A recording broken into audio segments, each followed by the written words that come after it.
I never imagined I'd be standing outside my own vacation home, staring at a newly installed security gate and a glaring no trespassing sign, both put there by my parents. Let me back up. This story really started a year ago, though the truth is I should have seen it coming. I'm Emma. I grew up in what I thought was a typical middle-class family. My dad, a high school teacher, and my mom, the owner of a small bookstore, worked hard to keep us comfortable. We lived in a modest house, drove used cars, and took camping trips instead of extravagant vacations. But there was always this simmering dissatisfaction, especially from my mom. Whenever we passed the lakefront mansions, she'd sigh wistfully. Imagine living in one of those, she'd say. A view of the water, dinner parties on the deck. Dad would mutter about shallow people and new money. But I'd catch him staring too. My grandmother, Rose, was different. She lived simply in her cozy cottage, spending her days gardening, reading, and volunteering. Money's just a tool, Emma, she'd tell me during our Sunday teas. It's not the key to happiness. Her wisdom became my anchor as I grew older. My parents had a bad habit of living beyond their means. Loans for renovations, cars they couldn't afford, all to keep up appearances. Mom would ask me not to mention their new purchases to Grandma, but she always knew. Your mother's chasing rainbows, she said once. True wealth isn't about what you own, it's about what you build. When I got into State University on a partial scholarship, Grandma was thrilled. My parents, not so much. State? Mom sneered. Jennifer's daughter got into Princeton. That night, their argument about money echoed through the house. The next day, Grandma called me over. Sitting in her favorite armchair, she handed me a thick envelope. I've been investing for decades, she said, showing me documents for a trust worth $800,000. This is for you, Emma. Use it wisely. And don't tell your parents, they wouldn't understand. I promised her I'd honor her wishes. Through college, early jobs, and the start of my career, I lived modestly, letting the trust grow. Grandma passed during my senior year, and her lessons stayed with me. My parents, meanwhile, spiraled. The bookstore barely scraped by, and Dad's salary wasn't enough for their lifestyle. Arguments about money became routine, but nothing prepared me for the conversation last summer. Over Sunday dinner, Mom gushed about their friends' new vacation homes. The Hendersons' place has a private dock and a guest house, she sighed. Then she turned to me, eyes alight with a familiar look. Emma, sweetie, you're doing so well. And that inheritance, it's just sitting there, isn't it? I'm investing it, I said carefully. But imagine what we could do with it, she exclaimed. There's this gorgeous lake house, 4 bedrooms, private beach. The asking price is a steal. Dad chimed in. It could be a family home. Something we all enjoy. Your grandmother would want that, right? Despite my instincts, I let them wear me down. They promised to handle the maintenance and taxes, insisting it would bring the family together. Against my better judgment, I agreed. The trust covered the entire $800,000 price, and the house was titled in all our names, for tax purposes. For a while, it felt worth it. I helped decorate, planted flowers on the deck, and even felt a fleeting sense of belonging. But cracks appeared quickly. During their first dinner party, Mom dismissed me. Emma, dear, this is an event for our social circle. Why don't you visit another time? Over the next few months, I was always unwelcome. There were guests, they needed privacy, or they were settling in. Then came the gate, the sign, and finally, a text. Emma, we've decided it's best if you give us space to enjoy the vacation home. We'll let you know when it's a good time to visit. Standing in front of that gate, something inside me broke. Grandma's voice echoed in my mind. Don't let anyone pressure you into spending it foolishly. I pulled out my phone and called my lawyer. Patricia Chen's office looked exactly as I remembered from the days we settled Grandma Rose's estate. Modern, minimalist, and somehow managing to feel both welcoming and intimidating. Patricia hadn't changed either, sharp as ever in her tailored suit, her gray streaked hair pulled back into an unyielding bun. She scanned the documents I'd brought, her eyes narrowing as she flipped through the pages. Let me get this straight, she said, her tone precise. You use your entire inheritance to buy a lake house. But your parents' names are on the deed as well. I nodded, the weight of my mistake pressing down on me. They said it was just to simplify the process. That we'd all share it. I trailed off, realizing how naive I must sound. Patricia's expression stayed neutral, but the steady drumming of her fingers on the desk gave her away. Emma, she said finally, swiveling her monitor toward me. I pulled the property tax records. Take a look. I leaned forward, squinting at the screen. My breath caught. My name wasn't there. The property was listed solely under David and Marie Mitchell. That's not possible, I whispered. I was there when we signed the papers. My name was on them. Patricia nodded grimly. I reviewed the documents filed with the county recorder. The deed that was officially recorded only has your parents' names. The papers you signed. She paused, choosing her words carefully. Were never submitted. The room seemed to close in around me. How could this happen? Unfortunately, it's not uncommon. If someone knows how to manipulate the process, it's easy to swap documents after closing. It's fraud, plain and simple, but it's shockingly common in cases involving family trusts. The word trust hit like a punch to the gut. I trusted them, with my inheritance, with Grandma Rose's legacy, and they betrayed me in the most profound way. There's more, Patricia said, pulling up another file. Your parents took out a $200,000 home equity line of credit against the property. My stomach turned. What can we do? Patricia leaned back, her sharp eyes gleaming with determination. We fight back. I've already drafted paperwork for a civil suit. We'll file for an emergency injunction to block them from taking out more loans, then pursue legal action to restore your name on the deed and recover damages. This is a strong case, Emma. Fraud this blatant is rare. I hesitated, guilt creeping in. But they're my parents. Patricia's voice softened, but her resolve remained firm. Emma, your grandmother set up that trust for you. She wanted you to have a secure future. What would she say if she saw this? I already knew the answer. I could practically hear Grandma Rose's voice. Stand your ground, Emma. Don't let anyone take advantage of your kindness. When I left Patricia's office, I felt shaky but resolute. I decided to give my parents one last chance to explain. I called my mom first, straight to voicemail. Then my dad, same result. Finally, I sent them both a text. We need to talk about the lake house. I know about the deed and the loan. Please call me. Hours passed with no response. Then, around dinner, my phone buzzed with a message from Mom. I don't know what you're talking about. The lake house is ours. We earned it. Stop causing drama. My hands trembled as I read her words. Earned it. All they'd done was criticize me, manipulate me, and exploit my inheritance. Then I saw the social media posts. Photos of a party at their lake house, captioned, "So blessed to have our dream vacation home. Making memories with dear friends in our private paradise." The comments stung even more. You deserve this. Hard work pays off. Beautiful home.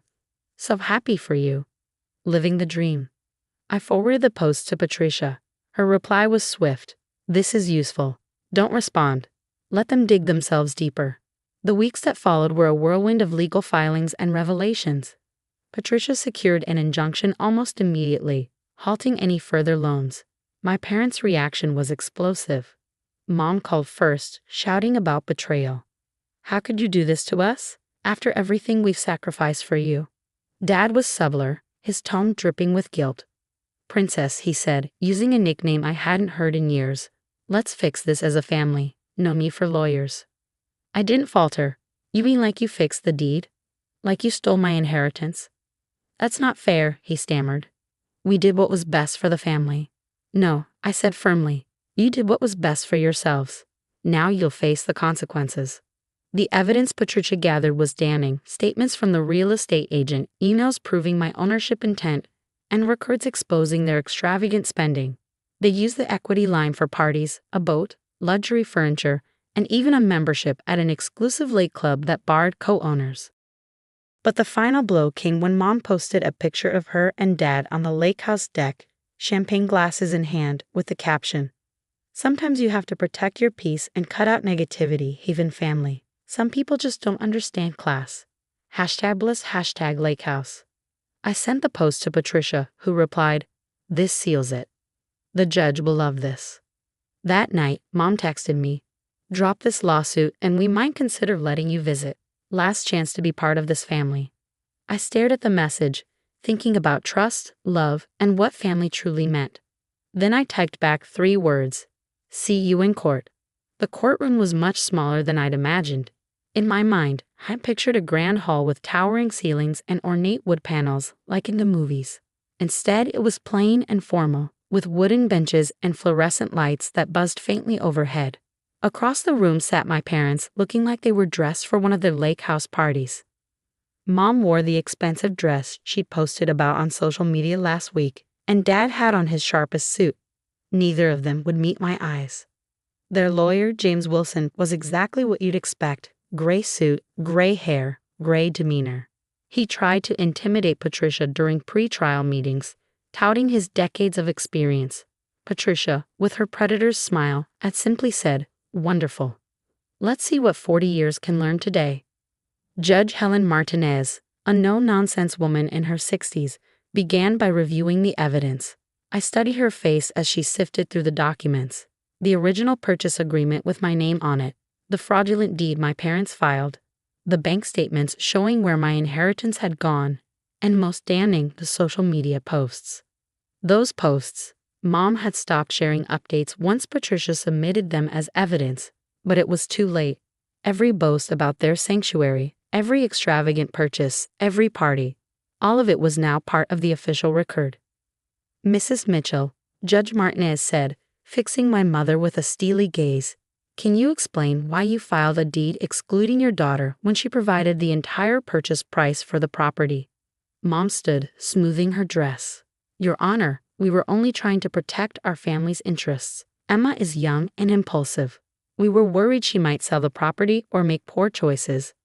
"Poor choices," the judge echoed. "Like using a $200,000 equity line of credit to buy boats and furniture?"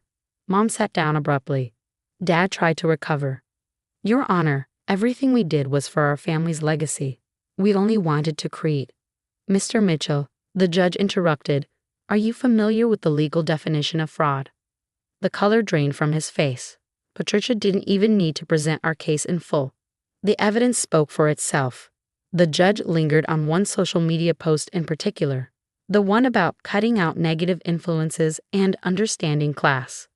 "So," Judge Martinez said, her tone sharp, "you used your daughter's inheritance to buy a property, fraudulently removed her name from the deed, took out loans against it, spent the money on luxuries, and then banned her from visiting while boasting about it online. Is that an accurate summary?" The silence was deafening. James Wilson cleared his throat.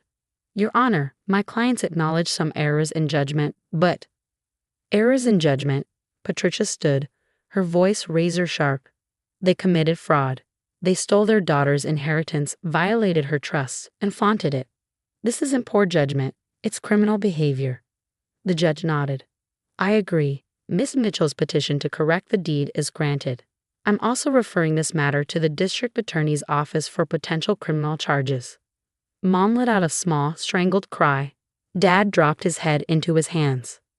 "Furthermore," Judge Martinez continued, "the property deed will be transferred solely to Emma Mitchell. The home equity loan will remain the responsibility of David and Marie Mitchell. You have 48 hours to vacate the premises." It was over.